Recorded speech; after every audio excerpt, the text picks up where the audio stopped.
Buenos días amigos, buenas noches, buenas tardes, dependiendo de cuando me vean. Bienvenido a la charla 818, Capicúa.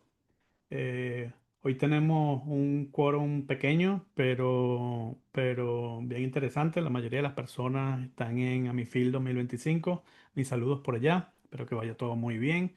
El día de hoy voy a hablar de un tema, de una investigación que aún está en curso y que habla de unas coincidencias que noté entre Ciudad Bolívar de Venezuela y la guerra hispanoamericana y también los canceladores mudos de Brasil.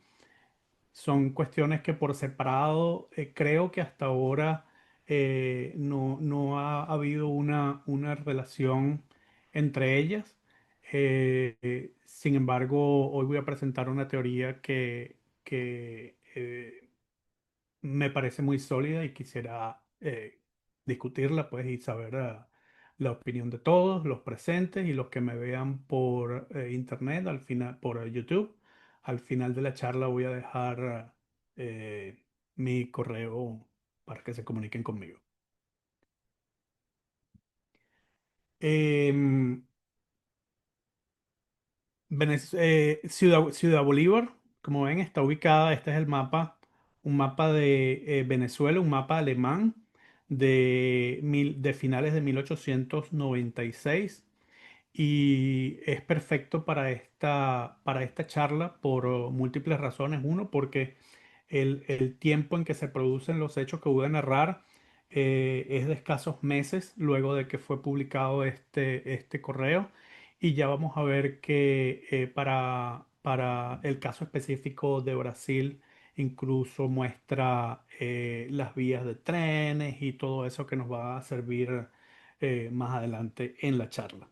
Ciudad Bolívar, la vemos aquí, está situada al norte del estado del hoy llamado Estado Bolívar, que es este que está aquí abajo, es al sur de Venezuela.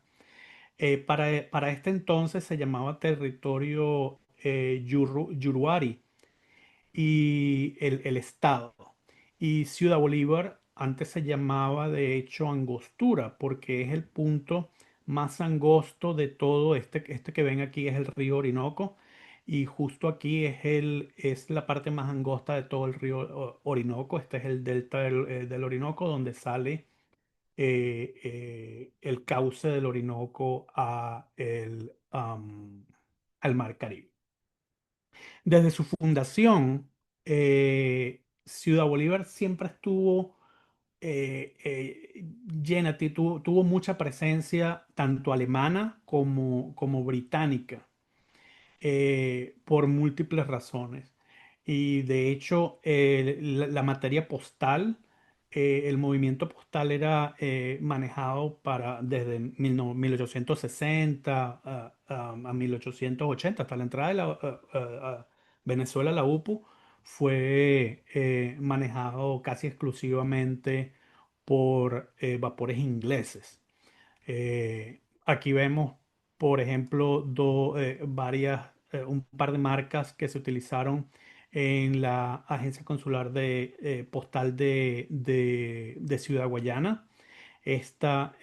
Un PEI de Ciudad Bolívar del año 76, 77 se usó el mismo fechador y el famoso y bastante escaso D22 en vertical, en parrilla vertical, que la podemos encontrar sobre piezas de Trinidad y algunas incluso de Gran Bretaña también. Eso sucedía en Ciudad Bolívar y de ahí seguía su rumbo hacia el Mar Caribe, pero se paraba en un puerto muy importante que es justo aquí llamado San Félix. ¿Por qué era importante, muy importante el puerto de San Félix? Primero vemos aquí otro río bastante más pequeño que del Orinoco, pero muy importante, muy caudaloso también, que es el río Caroní. Y el puerto de San Félix era muy importante desde el punto de vista económico porque aquí era donde llegaba todo el oro que se extraía de las minas de El Dorado, de El Callao, que venían por aquí. Muchos pensaban, hasta ahora, muchos pensaban que se traía por vía fluvial, mediante el río Caroní. No es así, definitivamente. Ya se encontró cuál era exactamente la ruta. Y de hecho, vamos a ver aquí, para 1905 tenemos un informe del Ministerio de Fomento donde nos muestra todo el itinerario del despacho de la correspondencia postal. Yo aquí hice un resumen únicamente de lo que nos interesa para esta charla y aquí vemos que todas las los pueblos, los puertos de toda esta zona eran manejados a través del vapor Manzanares. Un solo vapor iba por toda esta zona, pero al encontrarlo notamos una primera cosa interesante, extraña, es que no todos estos localidades son puertos. Ciudad Bolívar lo es, Soledad lo es, Soledad queda justo al frente de Ciudad Bolívar cruzando el Orinoco, pero Guasipati no lo es, el Callao no lo es, Upata no lo es. Entonces ahí deja abiertas unas preguntas que ya las vamos a contestar. Lo que sí era seguro era que hacía una parada importante en San Félix. Y para el año 1905 eh, yo tuve la suerte de encontrar este mapa de correos que en una charla hace poco, don Manuel Arango, una charla sobre cartografía postal, yo mencioné que hasta ahora conocía solamente dos mapas de correo. Este es el más reciente, emitido durante el comienzo, bueno, durante, sí, a mitad del el mandato de el general Cipriano Castro en 1905. Es un mapa muy grande y lamentablemente lo tengo en copias y son como 8 hojas tamaño carta y muchas de ellas, como ven, están quemadas. Hice lo mejor que pude para tener una versión completa. Pero lo importante, lo que vamos a ver hoy, tuvimos la suerte, que es esta zona que está aquí, tuvimos la suerte de que se ve muy, muy bien. Entonces vamos a comenzar a poner la lupa en lo que queremos. Aquí está otra vez el mapa, estamos con la lupa en esta zona nuevamente. Aquí tenemos de nuevo el Orinoco, tenemos el inicio de el delta. Y bueno, antes de comenzar a hablar de las rutas aquí, vamos a hablar un poquito de la leyenda. Y la que nos interesa es, bueno, estas marcas son a pie, son postas a pie. Este símbolo nos indica que es caballería. Creo que caballería le queda un poco grande para esta zona. Eran mulas y burros, no eran bueyes tampoco. En algunas zonas de Venezuela se usaban bueyes, aquí se usaban mulas mayormente, no habían ferrocarriles y esta ondulada es tanto fluvial y marítima, las dos, y línea completa oscura es marítima. Aquí vemos, casi no se ve por la fotocopia, pero aquí vemos cuál es la fluvial marítima, toda la que iba desde desde Ciudad Bolívar hasta el Mar Caribe. No se sabía tampoco, de hecho, cuál ruta, si me permiten, me devuelvo un poco aquí, no se sabía cuál ruta agarraba para ir a Carúpano. Podía ser esta, de hecho, muchos pensaban que era esta, o también podía ser esta porque era donde el cauce era mucho mayor y quizás se hacía más fácil, pero esta zona, toda esta zona no es nada fácil navegarla. Entonces, también conocer la ruta exacta que tomaban, pues ya ven que no era tampoco fácil. Em, Hablé de que lo- l- San Félix era una ruta, era un puerto estratégico, porque toda esta ruta era la ruta básicamente de las minas. Toda esta área aquí estaba llena de minas. Aquí tenemos el Callao, el Dorado y habían otras cercanas. Aquí vemos, por ejemplo, que el Callao y el Dorado hacían una colecta en Tumeremo y de Tumeremo pasaban a Guasipati, que era la capital del territorio Yuruari, que era todo esto que tenemos aquí. Y ahí se lo llevaban, si vemos ahí la marca, vamos a aumentar un poco aquí, vemos que la zona es, bueno, de hecho vamos a quitarla ahora sí. Van a ver que es postas a caballo o en mula, mejor dicho. Y llegaban de Guasipati, llegaban a Upata, donde recogían del palmar y seguían por tracción animal hasta San Félix. Ahí en San Félix, pues se dirigía a Ciudad Bolívar si era lo que necesitaban. El oro se llevaba a Ciudad Bolívar. O si tenían que seguir al exterior, pues tomaban a la derecha por el delta. Aquí, para seguir hablando un poquito de el Callao tuvo una estafeta subalterna a partir del 30 de enero de 1882. De hecho, tanto la de San Félix como la del Callao se crearon el mismo día, el 30 de enero de 1882. Y bueno, también el mismo día especificaron cuándo iban a ser las rutas. Era un poco extraño el verbo, el wording, la palabra, la palabrería que usaron aquí o cómo lo redactaron. Y casi un año después, pues lo hicieron un poco más sencillo de entender. Básicamente, habían dos correos que llegaban a Guasipati y de Guasipati a San Félix vía Upata, que es lo que ya había eh, narrado.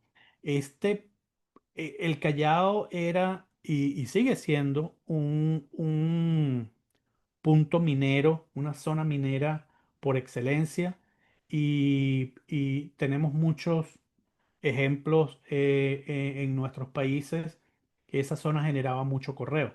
Aquí vemos, por ejemplo, justamente un año después de haberse creado la oficina de correo subalterna, coloqué aquí ciertas estadísticas de el movimiento que tenía la cosa postal en cada uno de estos semestres. Ya vemos que, por ejemplo, fueron 2.200 piezas en los primeros 6 meses. Comparativamente, por ejemplo, aquí tenemos Charallave, que es un pueblo mucho más cerca de la capital, muchísimo más cerca de la capital que el Callao, que está muy al sur del país.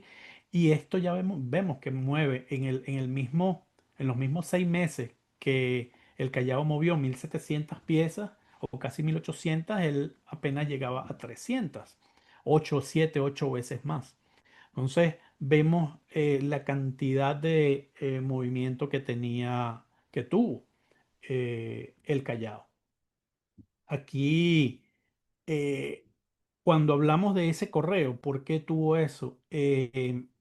Tenemos que imperiosamente hablar de lo que se llama Correo del Oro, que es una parte muy interesante de nuestro correo local.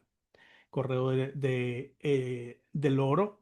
Adrián Hernández Baño, un gran historiador y filatelista de nuestro país, en el año 1974 publicó un artículo donde dice algunas cosas.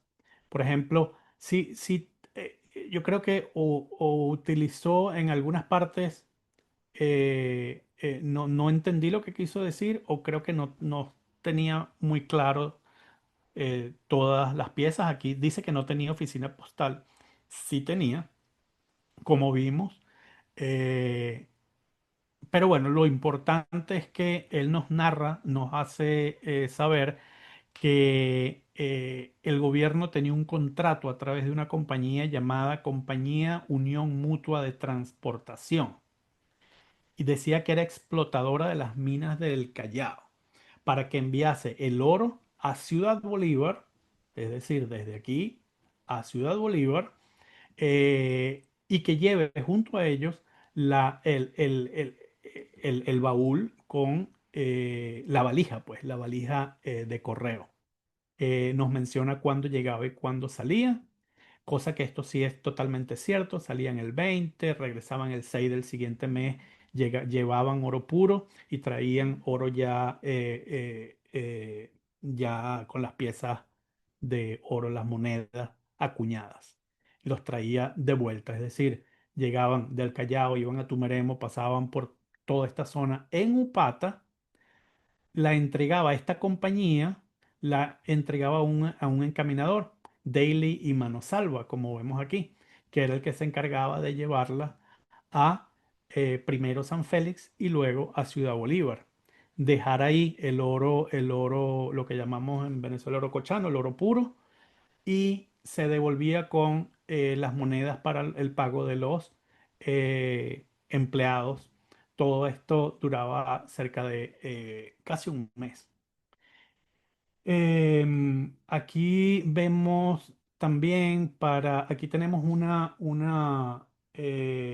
un reporte muy interesante del año 87 de cuántas onzas de oro esta compañía transportaba. Aquí vemos que la Unión Mutua de Transportación no era explotadora, era una compañía de transporte, de hecho lo dice su nombre, ella no explotaba.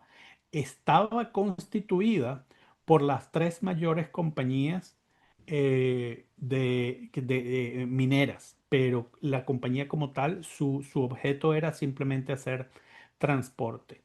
Las compañías grandes sacaban, como ven, oro ya procesado y habían pequeños comerciantes y pequeñas empresas, por ejemplo, J. Mas y compañía, Urbanes Manrique, que sacaban lo que llaman oro de greda, que es básicamente el oro aún sucio, aún lleno de barro que hay que todavía limpiarlo.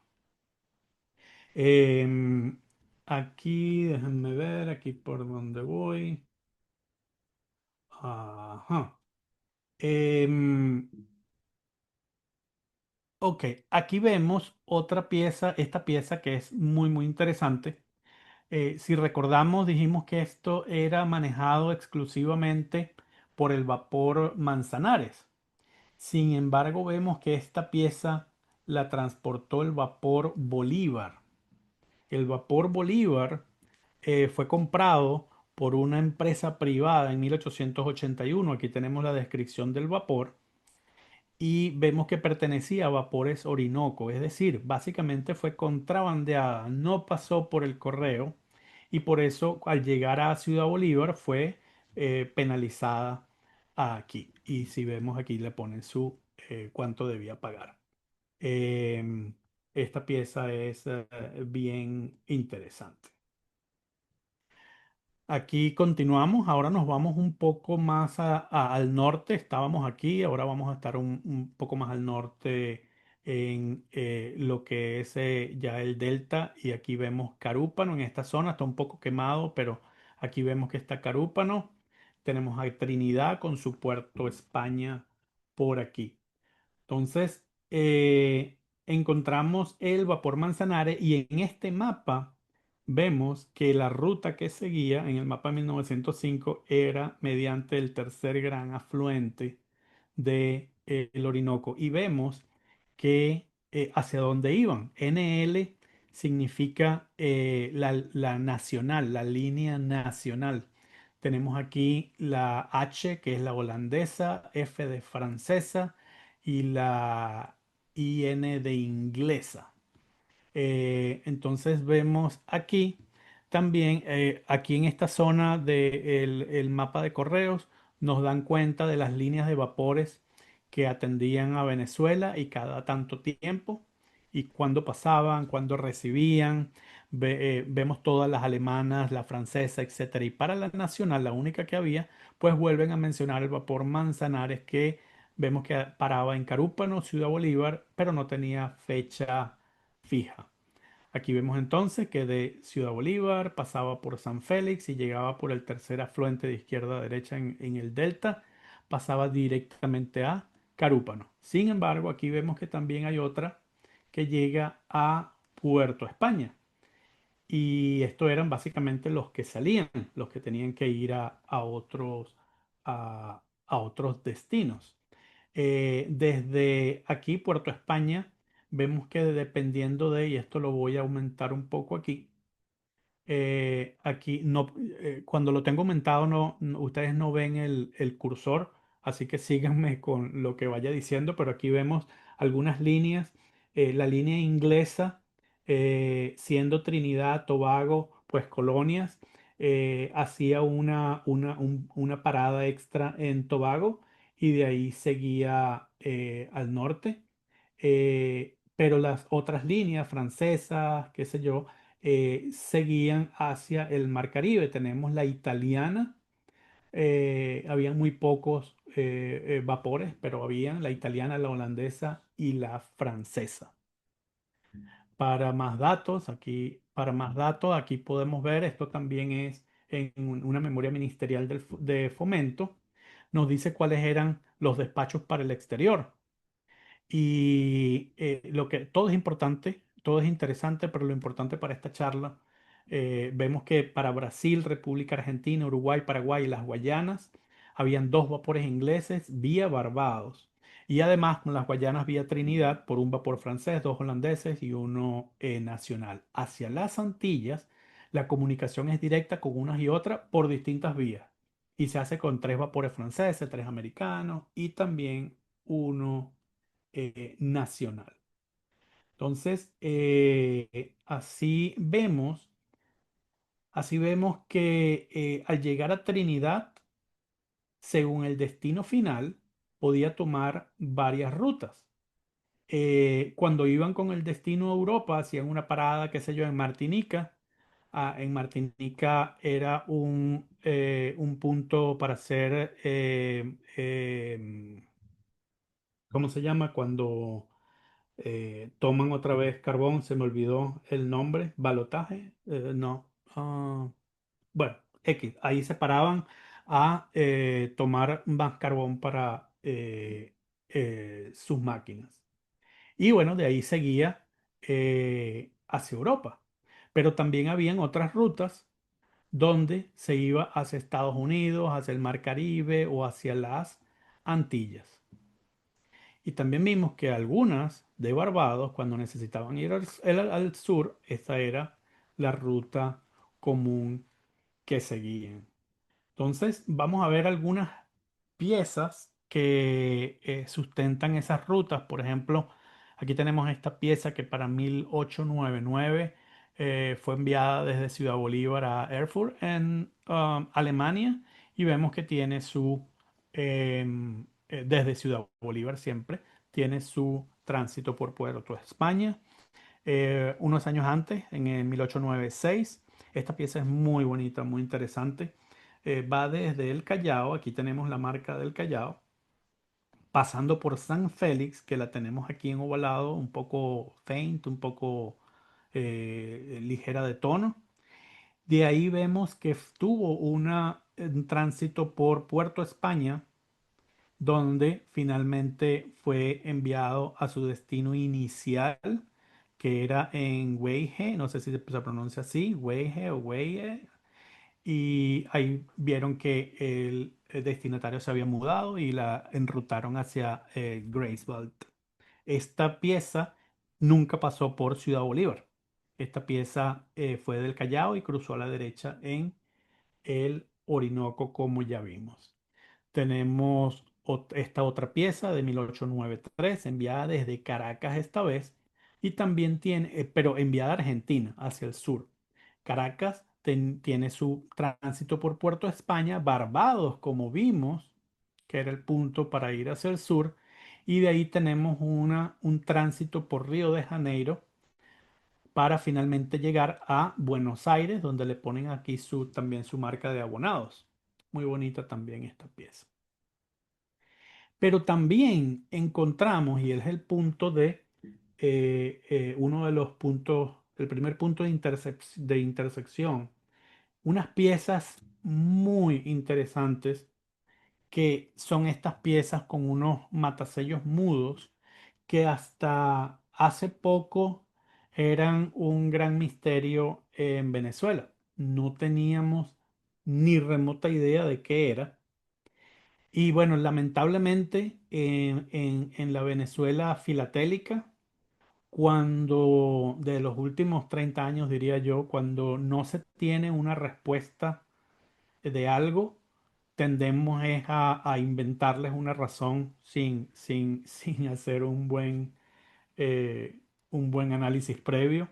Creamos fábulas, como yo las llamo, y por eso es que yo digo que la filatelia de Venezuela tiene más fábulas que los hermanos Grimm.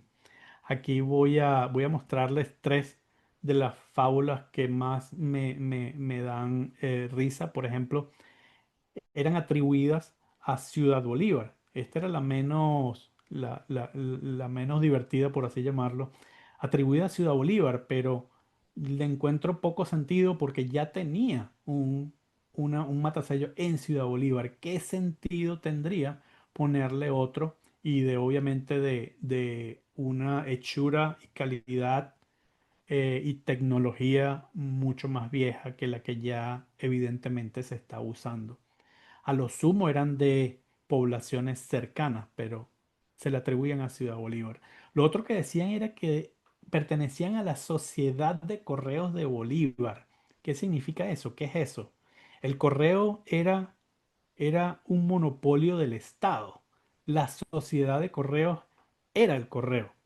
No, no, eso no eran entes privados que se asociaban para hacer algo, nada, era el correo. Entonces eso, en Venezuela, en ningún punto de su historia ha existido algo llamado sociedad de correos en ninguna parte. Eh, y lo último, l- la más interesante y fantástica es que se le atribuyen a a la Real Compañía Guipuzcoana.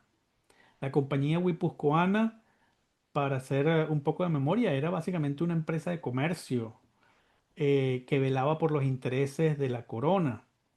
Y ella cerró sus puertas, incluyendo en el caso Venezuela, me imagino que en todas partes.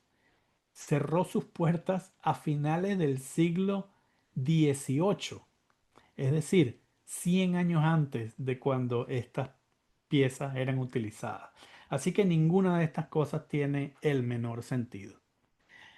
Eh, Al ponernos a analizar de estas piezas, yo he tenido la suerte de ver un par de docenas, no más de eso. Sin embargo, todas tienen unas características en común que las voy a mencionar aquí. Este es el patrón que pude observar. Primero, todas tenían un origen en Ciudad Bolívar, como lo vemos aquí en estas 3, 4, 5 piezas. Eh, Todas tenían origen en Ciudad Bolívar, todas fueron enviadas en el año 1898 y todas tenían destino a Europa. Pero sucedía algo. El matasello que consistentemente habíamos visto hasta ahora de tránsito por Puerto España no está presente en ninguna de ellas. O tenemos estas marcas o tenemos el tránsito por Puerto España, pero no ambas. Entonces, si no pasaban por Trinidad, ¿por dónde pasaban? ¿Por dónde pasaron? ¿Cómo viajaron estas piezas que fueron evidentemente recibidas en destino?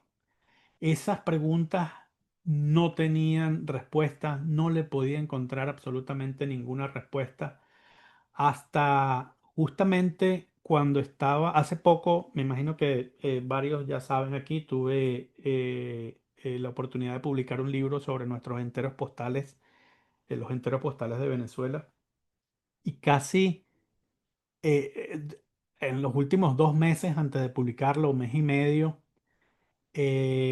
yo a veces agarro algún libro, alguna revista de mi biblioteca filatélica que no haya leído y me pongo a leerla a ver qué cosas encuentro ahí interesantes. Y sucedió que en una de esas tomé por absoluto azar esta revistica que tengo, una revistica muy pequeña, deben tener unas, no sé, unas 40, 50, 60 páginas. Fue emitida por en la serie temática de la Sociedad Suiza de Filatelia Temática, es el número 9 de esa revista. Se llama Las marcas postales y sus cancelaciones. por Jean-Louis Naguel del año 1971. ¿Y cuál es mi sorpresa? Que veo en la página 15, aquí en la esquinita, bien escondido, este, este matasello y lo adjudica a Brasil. Y yo viendo, hey, yo he visto esa marca y la he visto en piezas de Venezuela.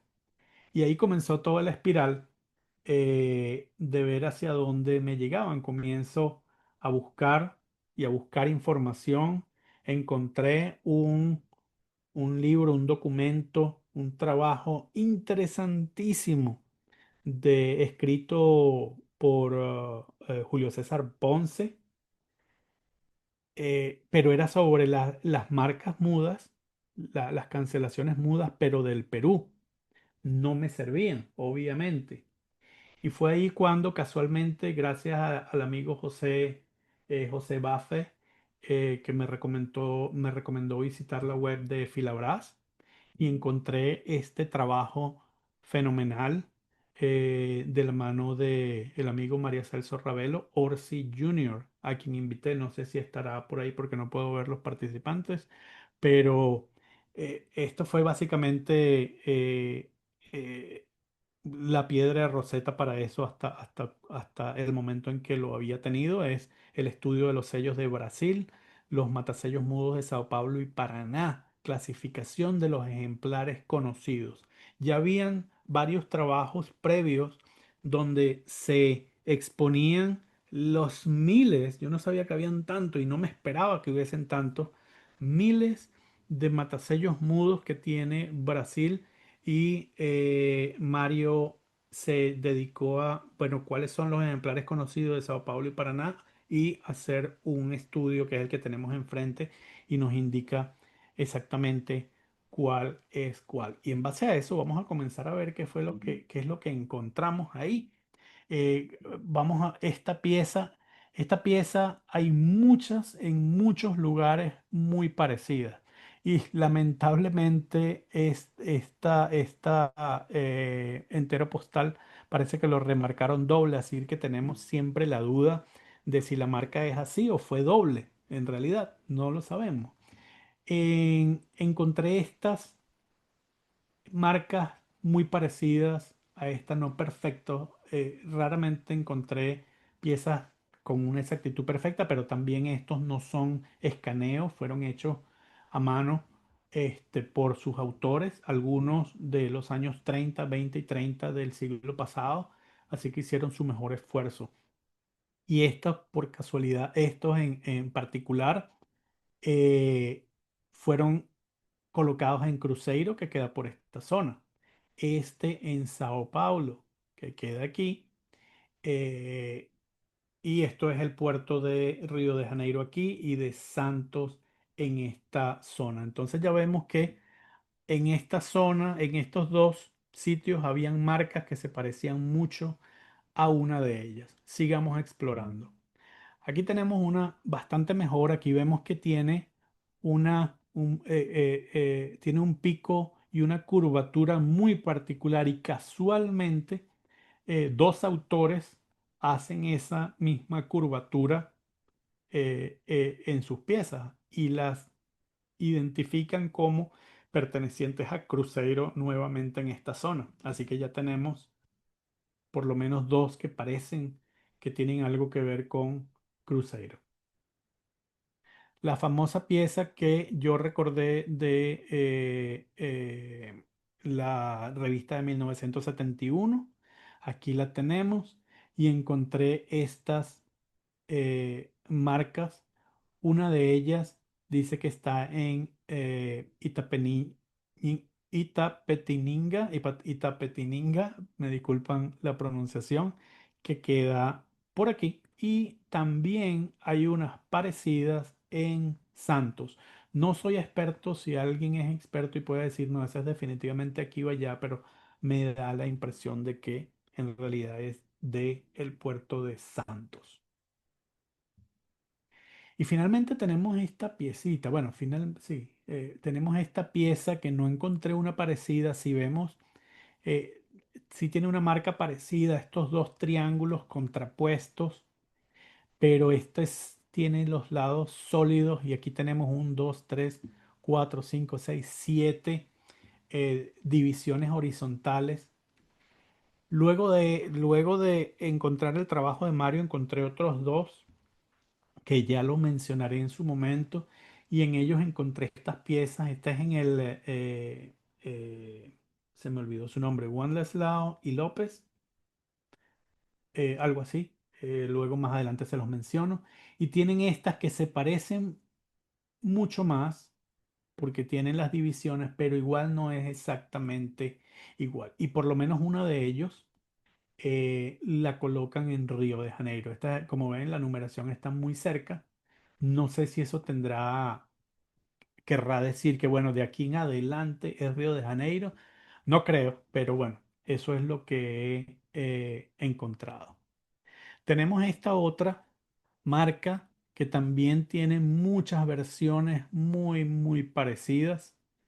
Y aquí encontré las que a mí se me parecieron más. Habían una en Belém do Descalvado, que queda por aquí. Es una zona minera, netamente, según lo que pude encontrar. Y la otra era en Limeira, que queda aquí, también relacionado con la minería. Eh, pero encontré marcas muy parecidas también en el puerto de Santos. Finalmente encontré, tenemos esta pieza que no la pude ubicar en el trabajo de Mario. Sin embargo, me pude comunicar con la gente de Argy Brazilian en Alemania y ellos me pudieron ayudar, como ya van a ver, lo pudieron identificar en el catálogo de y López, Wenceslao López, la 1600, la marca 1647. No es, no parece ser idéntica, pero es la más parecida que hemos podido encontrar. Así que mi agradecimiento a Fabio Monteiro y a toda la tropa, a toda la patota de Argue Brazilian que me ayudaron con esta parte aquí. Entonces, hay muchas coincidencias en forma como para que esto sea un evento fortuito. Ahí yo sinceramente creo que más bien estamos frente a unos usos bien claros de marcas de carimbos mudos de Brasil sobre piezas venezolanas. Ya vamos a entrar más en detalle en eso. Vamos a seguir analizando un poco. Tenemos esa teoría, pero tenemos que sustentarla con un porqué. ¿Por qué esas piezas? ¿Por qué teniendo una salida para Europa tan clara y evidente a través del Mar Caribe y de ahí el Atlántico? ¿Por qué no subimos? ¿Por qué más bien bajamos? Y no solo bajamos, sino que bajamos muchísimo. Y ni siquiera bajamos hasta Río de Janeiro, terminamos bajando a Santos. Ahí tiene que haber una fuerte razón para que si esta teoría, que insisto, es una teoría hasta los momentos, fuese cierta, tiene que haber alguna razón. Yo buscando razones, la primera que me vino en mente es, bueno, quizás había una emergencia sanitaria en Trinidad. Tenían una cuarentena o algo así durante ese tiempo. Bueno, ya habíamos dejado el cólera atrás, unos 40 años o 50, qué sé yo, para ese momento, pero para esa fecha, poco antes, poco después, la malaria estaba haciendo desastres por esos lados, pero yo no encontré ningún registro de una emergencia sanitaria y mucho más de el tiempo de unos 6 7 8 meses que duró esta situación. Sin embargo, bueno, es posible. La segunda teoría que manejé es, bueno, qué otras cosas sucedieron en ese tiempo que pudieron haber obligado a mover la coordinación postal de tantos sitios. Y la guerra hispanoamericana, pues, un sospechoso muy fuerte aquí. Trinidad y Tobago era una colonia británica y Gran Bretaña se mantuvo neutral en esa guerra. Pero incluso así, había movimientos navales, militares intensificados en gran parte del Caribe. Habían buques de guerra a la izquierda, a la derecha, arriba y abajo. Entonces, eso pudo haber llevado a una reorganización temporal de todas las rutas marítimas, comerciales, de pasajeros, postales, de todo. Sobre todo si tocaban puertos cubanos o puertorriqueños. Y bueno, nada, había mucho más seguridad. En general debe haber habido mucha más seguridad en todos los puertos, precauciones adicionales para evitar espionaje, ataques, sorpresas, qué sé yo. Entonces, esto me da, eh, la verdad es que no encuentro razones fuertes para que esta no sea una buena causa eh, para hacer que esta reorganización que ya hablamos. Sin embargo, cuando estuve comentando estas teorías con algunas de las personas, Mario, Fabio, etcétera, pues plantearon otras opciones que también hay que estudiarlas. Por ejemplo, históricamente, la región postal más cercana a Venezuela ha sido Manaos y de la cual en teoría se puede acceder, entre comillas, fácilmente a través del río Amazonas y sus afluentes, desde cualquier punto terrestre de cualquier país vecino. Esta hay que verlo con cuidado, hay que poner bien la lupa porque no sé cuán fácil, primero el río Amazonas está muy al este. Entonces, no creo que haya sido por esa ruta. Y según, de hecho, aquí vamos a, y me paro aquí. Aquí hice en Google Maps, eh, pongo esto al día de hoy, un día como hoy, a esta hora, si nos paramos en Ciudad Bolívar y queremos ir a Manao y no nos paramos, vamos a suponer que tenemos gasolina todo el tiempo y vamos a un promedio de 110, 120 kilómetros por hora, vamos a llegar a casi 23 horas allá. Eso es el día de hoy. Atravesando Canaima, atravesando Santa Elena de Guairén, aquí es donde está el Salto Ángel. Esto, aquí vemos que no hay tampoco rutas de conexión tan claras como parecen. Eso yo no creo que esta ruta haya sido muy clara. Y de hecho, luego de llegar a Manaos, el puerto más cercano es Belén. Y yo le dije, yo le pedí, lástima que no lo puse aquí, pero los invito a ustedes también, si tienen curiosidad, cómo se llega de Belén, de Manaos a Belén, vía terrestre. Lo que yo pensé es que, bueno, nada, de alguna manera uno costea este río, no sé su nombre, me disculpan, pero no es así. De hecho, Google Maps me dice que lo más fácil es devolverme por esta zona, irme por el norte y luego caerle aquí. Así que no sé qué tanto, claro, en ese entonces me imagino que la ruta fluvial era más usada, pero no sé, no me parece del todo tan fuerte esa teoría. Otra de las opciones que me dijeron es las autoridades postales venezolanas pudieron haber tenido contacto con correo procedente de Brasil. Esto lo damos por contado definitivamente. Definitivamente las autoridades postales tuvieron contacto con el correo procedente de Brasil. La nueva teoría también dice, por lo tanto, los matasellos mudos utilizados en Venezuela seguían los modelos brasileños, no necesariamente enviando correo a las regiones del sur de Brasil. En otras palabras, son copias de matasellos brasileños y fueron fabricados por las autoridades postales venezolanas para satisfacer una necesidad local. Yo digo, estamos hablando de 1898, ya vemos, no sé qué necesidad local había en ese momento. Vemos que teníamos matasellos de acero normales ya para esa fecha.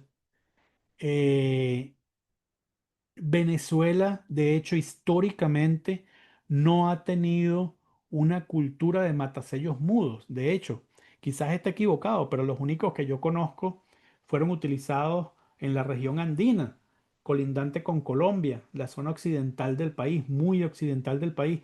Y es un puñado de ellos. O sea, nosotros no tenemos ni de cerca 30, ni de cerca los mil y pico de Brasil. De hecho, yo no recuerdo más que un puñado, cinco o seis, para ser claro. Así que no sé cuánto se pueda soportar esta teoría.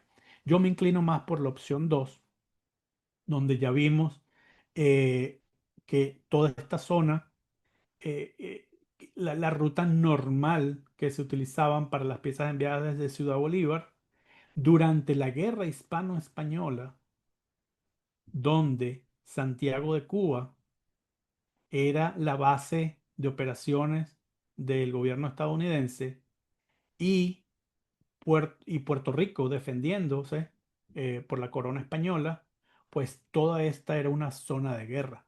Y esta zona de guerra precisamente, fíjense que atacaba o involucraba o afectaba pasos neurálgicos del correo, no solo venezolano, de muchas líneas. Sería interesante saber qué pasó con otras líneas en esa época. Toda la navegación en esa área se debe haber visto afectada, comercio militar, etcétera, etcétera. Eh, yo creo que no es descabellado, viendo esto así, que las autoridades postales, por lo menos de algunas zonas, hayan decidido ir por unas rutas menos peligrosas, rutas más tranquilas, rutas donde, aunque se tardara más, el resultado fuese más previsible. Vamos a ver aquí un par de piezas que sustentan lo anterior. La guerra hispanoamericana se inició el 21 de abril de 1898 y finalizó el 13 de agosto de 1898, algunos meses. El punto de inicio no lo encontré tan claro, algunos de hecho lo ponen un poco antes. Casualmente tenemos este par de piezas que fueron enviadas un poco antes y un poco después del inicio y del final respectivamente de la guerra. Esta desde el 12 de abril, y esta ya para el 18 de septiembre, perdón, el 13 de agosto. 13 de agosto, 18 de agosto, la verdad no leo, me disculpan. Y parece 19 de agosto. Durante este tiempo no tenemos el matasello de Puerto España, pero sí tenemos estas marcas de carimbos mudos. Aquí tenemos una pieza ya de noviembre, enviada en noviembre, desde Ciudad Bolívar, como lo vemos aquí, a Pilar de Alagoas, en Brasil, casualmente, para finales de 1898, poco después de que había ya finalizado la guerra. Y me imagino que si la teoría es válida, se puede decir que la ruta ya se había normalizado, y de hecho lo hizo. Vemos que aquí tenemos la marca otra vez de Puerto España. Vemos que tiene un tránsito por Río de Janeiro. De ahí pasa en algún momento se me olvidó cómo se llama esto, pero es una zona en Alagoas, y finalmente llega a destino el 11 de enero del año siguiente. Es decir, ya la ruta estaba absolutamente normalizada. Entonces, ya casi aquí estamos terminando. Aquí pongo una comparativa. Nuevamente el mapa alemán, y aquí vemos las zonas en rojo, es el eje, todas las rutas ferroviarias, los ferrocarriles que tenía Brasil para ese momento en esta zona. Aquí tenemos Santos, el puerto, Sao Paulo por aquí. Aquí subíamos a Belém, a Limeira.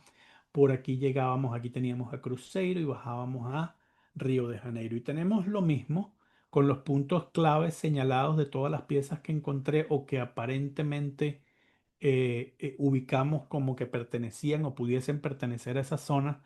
Tenemos aquí a Limeira, poco más arriba, no lo señalé, estaba Belém do Descalvado y Tipeninga en esta zona. Y bueno, el eje ferroviario Santos, Sao Paulo, pasando por Cruzeiro y llegando a Río de Janeiro.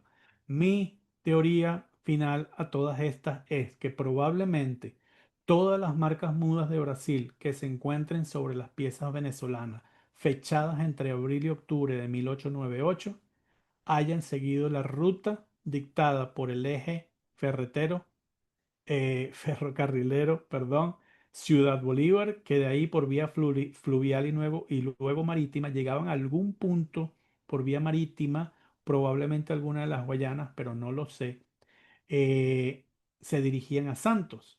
En Santos, vía tren a Sao Paulo, Sao Paulo, vía tren pasaban por la estación de Cruzeiro y seguían a Río de Janeiro, donde luego por vía marítima y la ruta normal de Brasil, Europa en ese momento, seguían a su destino final. Toda esta situación, la verdad, es que, como les dije, es una investigación en curso. Y como siempre, como toda investigación interesante, pues genera más preguntas mientras más te metes. Tengo estas, por lo menos, pero quizás y con toda seguridad hayan otras. ¿Existirán otras piezas, estas marcas sobre piezas de otros países, también cercanos al Caribe y también solo para 1898? Quizás las Guayanas, quizás Surinam. ¿Qué hizo Trinidad, por ejemplo? Todas esas son preguntas que de responderlas ayudarían a apoyar o a echar por tierra la teoría que propongo. Se conoce un incremento en el nivel postal, se sabe. Hay documentación, hay reportes.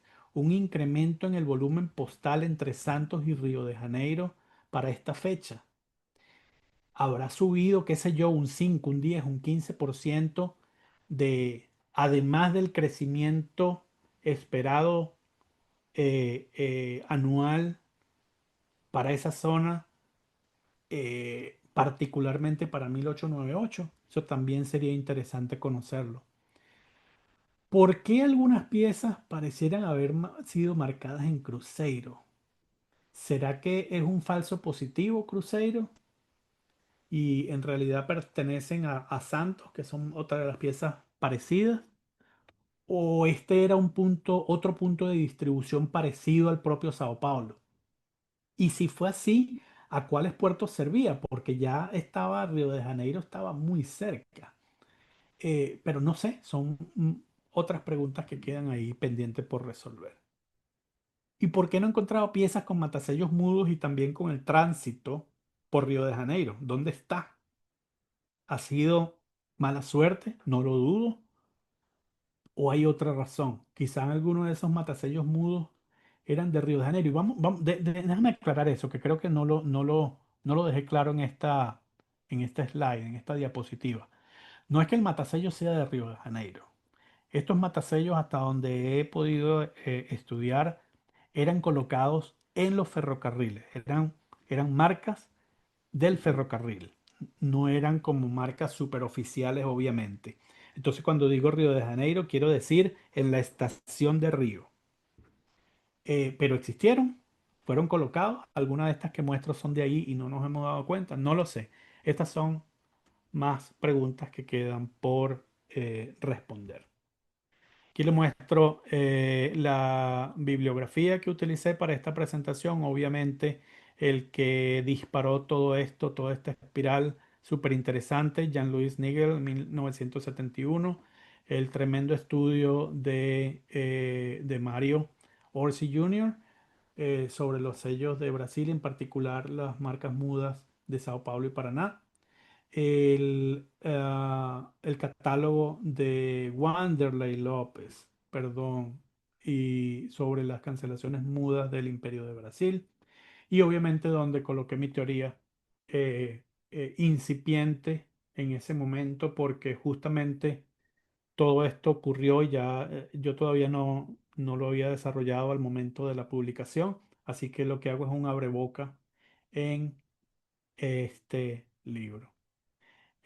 Vuelvo a decir, esta es una investigación en curso. Cualquier información, apoyo, contra teoría, es muy bienvenida. Eso es lo que hacen las investigaciones que sean tan entretenidas cuando va y viene información y se contrasta y todo eso. Aquí está mi correo electrónico. Y bueno, nada, abro los micrófonos para quienes quieran hacer preguntas o hacer comentarios. Muchísimas gracias por escucharme y bueno, Muchísimas gracias, Will, muy interesante.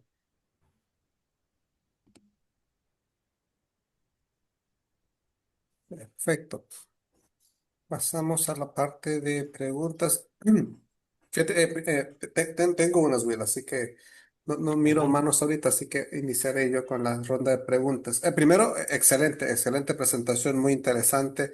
Gracias. Y las teorías que propones también, ¿no?, dejan mucho para que investiguemos, o sea, para que se investigue, se siga estudiando esto, porque es algo que, como mencionas, es un trabajo en progreso.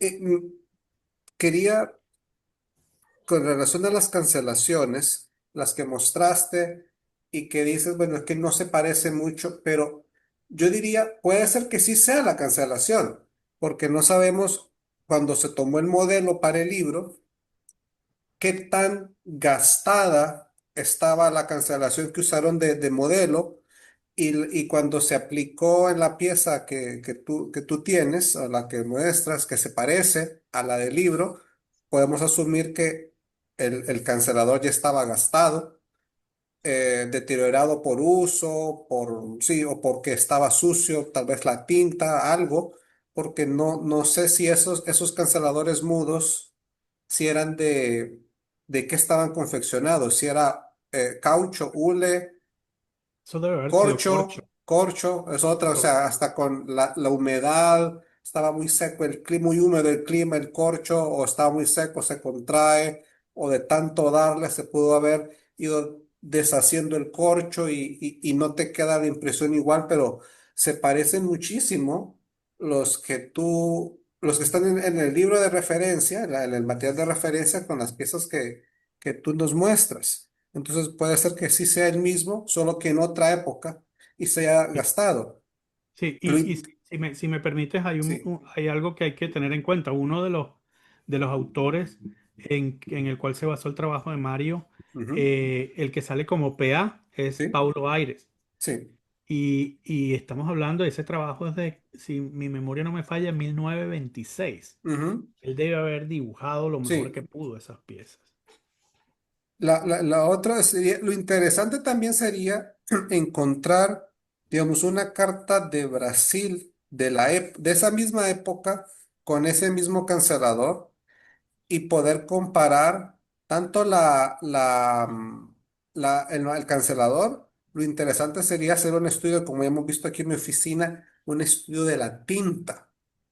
Si la tinta químicamente es la Interesante. misma, podemos decir, no, esa tinta se aplicó en Brasil, porque dudo que la oficina en Venezuela ya y una oficina en Brasil acá, tan lejos geográficamente, usen la misma tinta. Muy Entonces, buen punto. si al aplicarlo es la misma tinta, o sea, podemos ubicar geográficamente a la tinta. La Sí. otra, no sé si lo mencionaste, Willy, y si lo hiciste, pido disculpas por no haber puesto atención en ese momento. El transporte para que esa correspondencia saliera de Venezuela, ¿quién lo tenía en esa época? Habían varias líneas. Habían varias líneas. Estaba la Mala Real. Estaba Mala Real. Había líneas francesas. Ahí de hecho lo viste en el catálogo. Habían algunos vapores italianos. Ujú. Habían unos vapores holandeses. Ahí te lo mencioné. Es que lo preguntaba porque si era, digamos, alguna empresa brasileña, que a lo mejor era tal vez para ir río adentro, una vez un barco más pequeñito que hacía el recorrido, iba a dejar para después un barco más grande hacer el cruce. del Atlántico, podríamos ver por qué tal vez, si fuera una compañía brasileña, por qué de Venezuela va a Brasil para después ir a Europa. Se me ocurre tal vez como decir un servicio de cabotaje que te recolecta Sí, todo y después juntan en una oficina y transportan. No sé, se me ocurría eso, que eso sí. podría explicar. Y finalmente en la cancelación que no identificaste es que decía, yo creo que es la ciudad de Maceió, en Alagoas. Ajá. Si lo puedes, Sí, yo creo que sí es. sí, Las sí. últimas letras no, pero se me ocurre, creo que es la capital De- del estado. Entonces a lo sí, mejor ahí, probablemente lo más seguro es que tengas razón. Y aquí si me pongo, aquí estoy, aquí estamos. sí, Maceió, se puede decir, sí, yo creo que sí es. Sí, sí. Vamos a parar aquí. Hola, hola, Will, Mauricio. Sí, sí, te escuchamos, Glover, adelante. ¿Yo puedo hablar un poquito? Sí, habla, Por habla, supuesto. todo lo que Will, quieras. excelente, excelente, excelente presentación, interesante. Gracias. Yo no soy la persona más indicada para tratar de este asunto porque yo no tengo mucho conocimiento de esta área, pero gusté mucho y también hay algunas cosas un poquito extrañas. ¿Comprende extraña? Sí, sí, claro. Sí, sí, porque es muy, muy extraño la carta salir de Venezuela hasta Santos o Río de Janeiro, siendo que hay otras capitales, otros puertos más cercanos en esta ruta. Por ejemplo, Recife, que está en Ujú, Pernambuco, Exacto. Salvador de Bahia, mi ujú. estado, pero también en la parte norte o nordeste también de Brasil, que es Fortaleza, que es Natal. Son Incluso el ciudades muy propio importantes. Belén do Pará también. Sí, sí, pero Belém es porque es un poquito extraño también. Yo no sé si esto es posible. Salir la carta desde Venezuela, atravesar toda la Amazonia y para Manaus y después para Belém. Yo creo que es más interesante y más, como puedo hablar fácil. Y por todo el Atlántico, por la costa. Exacto. Yo creo que esta ruta es muy más demorada por los ríos tener algunos problemas y la cuestión también de la Amazonia, la selva. Entonces, siguiendo la ruta de Atlántico, yo creo que es más fácil. ¿Comprendes? Sí, no, absolutamente. Estoy de acuerdo contigo. De hecho, Perdón, adelante. Sí, y también esa parte de esta carta de Maceió. ¿Por qué salir de Venezuela hasta Rio de Janeiro y después volver para Maceió, que es un punto el trayecto desde Venezuela hasta Rio de Janeiro? Ah, pero estás viendo entonces, primero, estoy absolutamente de acuerdo contigo y yo no estoy, a ver, yo no estoy lo que llaman lock, yo no estoy casado con mi Ujú, teoría. Simplemente la pongo ahí y ujú. si viene otra teoría, pues con el mismo entusiasmo la voy a recibir. Lo que llegué es a esas conclusiones por la ubicación que encontré de las piezas.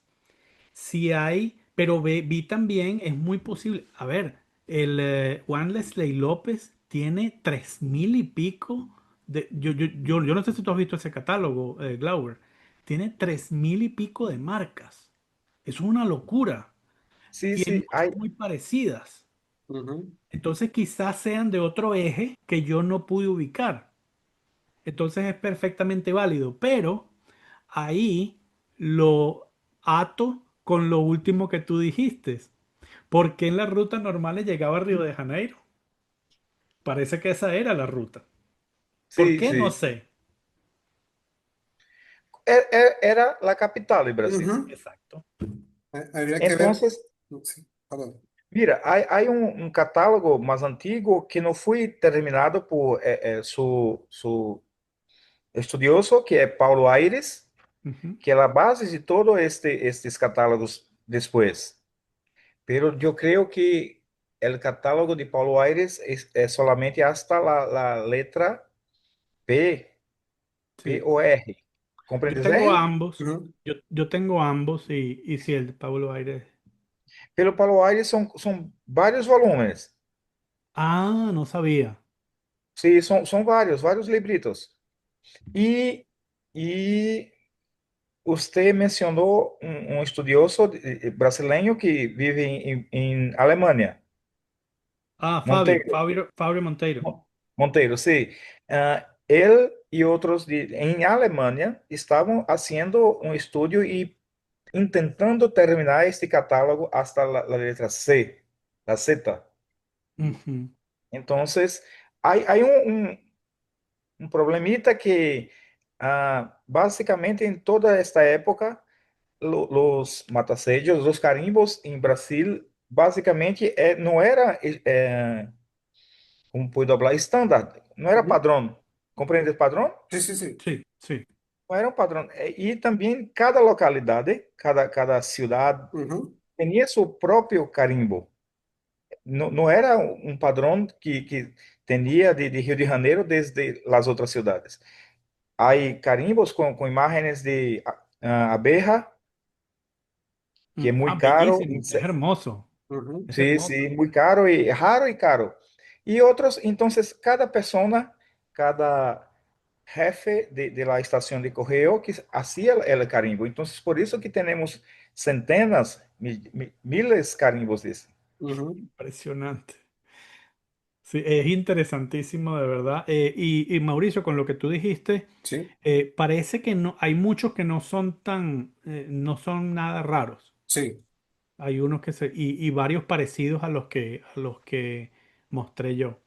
Sí, no, sí, bueno, y lo que mencionó Glauber, por qué viajar hasta tan lejos. Lo interesante, bueno, sería encontrar también, Will, esos contratos, porque en el contrato de transporte podría decir la empresa a dónde se comprometía a entregar la correspondencia, porque no sé, aunque habían varios puertos en el camino, no sé si todos esos puertos podían servir como oficina de cambio, porque la Buen oficina de punto. cambio es la que tiene que procesar para el exterior. Muy buen Entonces, punto. si no era oficina de cambio, posiblemente no podían recibirlo y tenían que mandarlo a la siguiente, pero no sé, ignoro cuáles hayan sido las oficinas de cambio de Brasil en ese momento.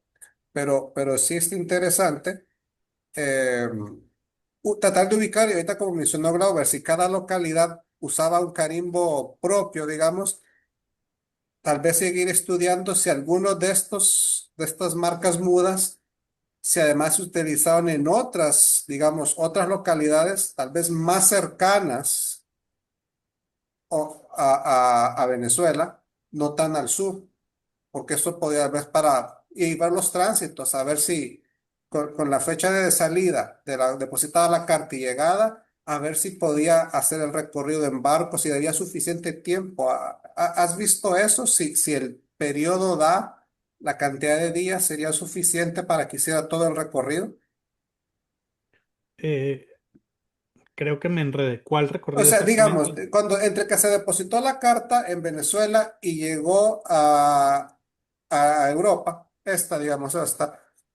Ajá. El tiempo, porque bueno, sabemos que en el siglo finales del XIX, principios del XX, las cartas se Sí, tardaban menos que hoy, sí, aunque totalmente. parezca increíble. Entonces, digamos que normalmente por el Caribe, por decir algo, que se tardara 15 días, por decir algo. Y una Vamos. carta de Río Fíjate, a Alemania, digamos que se tardara 20. Si esta se tardó 30, por decir algo, podemos decir que es que bajó y volvió a subir. A eso es a lo que voy de ver los tiempos, si la podríamos ubicar en estimarle cuánto se pudo haber tardado, o qué ruta pudo haber tomado, claro. tomando en cuenta lo que se tardó. Sí, tendría que buscar ahí la fecha porque creo que aquí no tengo, o sí la tengo aquí en una de estas. Esta no, bueno, de hecho, si me permites un segundito, aquí la puedo. Ups, Sí, digamos, no sé si de esta que tengo yo atrás, que tiene una marca sí, en Múnich. sí, lo que pasa es que la tenía recortada en. Ah, ya. Ahora vuelvo a presentar y ahora vuelvo a presentar por aquí. Dame un segundito, aquí estoy. Ok. Esta está. ¿Para cuándo está esta? Dice Venezuela. Mayo 22 del 98. Ujú. Mayo 22 y llegó el 9 de junio. Eso es rapidísimo. Sí, Eso es rapidísimo. sí. O sea, Entonces, 22. eso viajó por mail. Sí, para ver si pudo. Pero bueno, sí.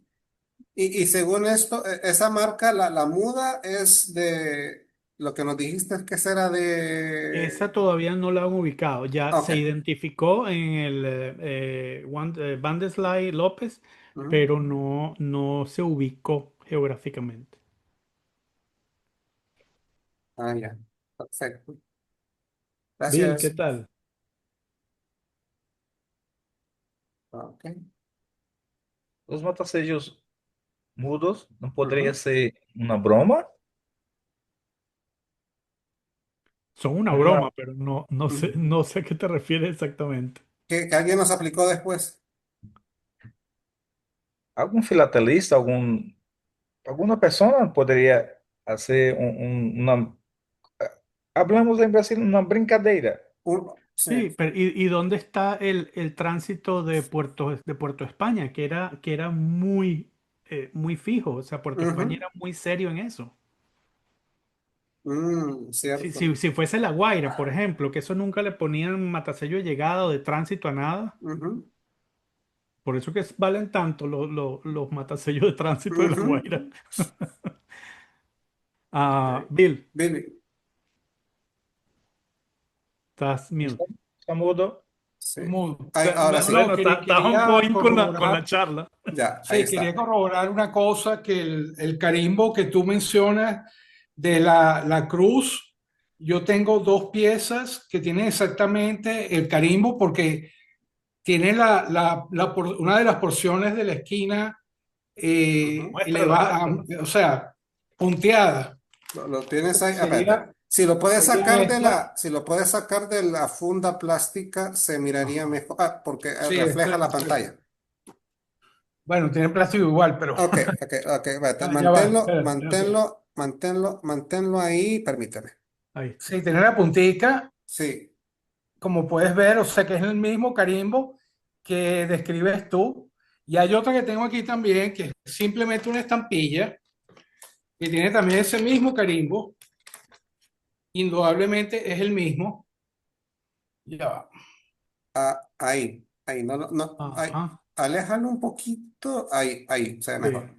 Sí. Sí, tiene la Sí. misma puntica, o sea que es indudable que es el mismo carimbo. Ujú. Ese es el más común que ha salido hasta ahora, que Sí. hemos visto. Ah, otro que tengo yo, que podría ser una parrilla, no estoy seguro que es el carimbo, pero tiene la fecha que concuerda, Sí, sí, no, es eso. este, ¿ok? Que es como una parrilla, pero dividida en dos Ujú. partes. Bueno, la cosa es que esta postal que tengo yo y la del carimbo que está aquí, la del carimbo común, digamos, la Sí. más común, todas el tiempo de recorrido entre Ciudad Bolívar y el destino es aproximadamente 3 semanas solamente, menos de 20 días. O sea que Que eso concuerda coincide. y no Ujú. tiene el resello del paso por Trinidad. O sea que estamos hablando, ya tenemos una cosa fija, digamos, Sí. que el tránsito total era menos de 20 días. Los canimbos se parecen, siempre son los mismos, básicamente, con excepción de ese que tengo yo que concuerda con la fecha, pero el carimbo podría ser una parrilla. Sí, sí, Y el otro carimbo que tengo yo es el más común, pues. esa parrilla sí está. esa está identificada en en Vanderlei López. Pasa que no puedo entrar aquí a mi Ah, manejador ok. de documentos para mostrártela, pero en algún momento te la muestro. Pero esa sí eso es un carimbo, está identificada, no la localidad, pero sí también está identificada. O sea, sí es definitivamente un carimbo mudo do Brasil. Y si Bueno, estas tuviera... dos que tengo salen de septiembre, una el 25 de septiembre y el Ujú, otro el 27 de septiembre, y llegan 15 ujú. días después a destino en Alemania, en Múnich y Hamburgo. O sea, eso es una semana después de que finalizó la guerra, ¿no? Ujú. Sí. Y si hubiera las cartas que pasaban por Trinidad, por Puerto España, que tienen la marca, a Europa, de Venezuela en esta ruta, ¿cuánto tomaban? Para ver si la diferencia de tiempo, si se puede justificar. No sé si tengas por ahí a la mano alguna. Yo no tengo. Ah, las tengo, lo que pasa es que tengo muchas, lo tengo muy desordenado, Dame- no los tengo a Porque mano. te lo pregunto Pero, por si digamos, si fuera una semana menos, por decir algo. Ajá, Ahí podemos decir, mira, esa semana extra, esa carta recorrió alguna distancia, recorrió más distancia, hizo más trayecto antes de llegar a Europa. claro. sí, sería muy bueno, eso hay que averiguarlo, Ujú. Y déjame indudablemente. ver si ubico una rápido por aquí.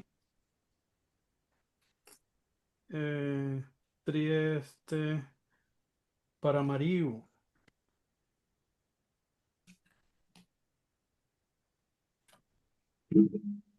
No, no lo. Espérate, lo que puedo hacer, espérate, voy a hacer algo. Entonces, Encontraste uno, ¿no? sí, No, o sea, La he visto 1902. tres de las que tengo que salen de Ciudad Bolívar años ah, después Está y bien. ninguna pasa por Trinidad, de hecho, es lo raro, ninguna ah, pasa por Trinidad. Y son varias líneas francesas y otras no identificadas. Desde Ciudad Bolívar. De Ciudad Bolívar, sí. bueno. Bueno, Mm, lo que podemos hacer, mano, si en algún momento se encuentran ahí una, sí, ahí lo podemos comentar en un show and tell, o el show and update, mejor dicho. Pero sí sería interesante ver esos tránsitos, te digo, para medir el tiempo. Ya la pieza que tú mostraste, Will, y la de Billy, que ya sabemos cuánto se tardaron. Encontré una que tuviera ese tránsito en el Caribe, a ver si el tiempo es menos. lo voy a buscar ahora con más calma y lo pongo en el chat. Ah, perfecto. Ok, ¿alguna, mientras alguna otra pregunta o comentario? Mm, no miro manos en alto, Will. Así Perfecto. que nuevamente te agradecemos. Muy interesante la charla del día de hoy. Gracias a Gracias, ustedes. gracias. Gracias a todos por estar aquí también presentes. Y el día.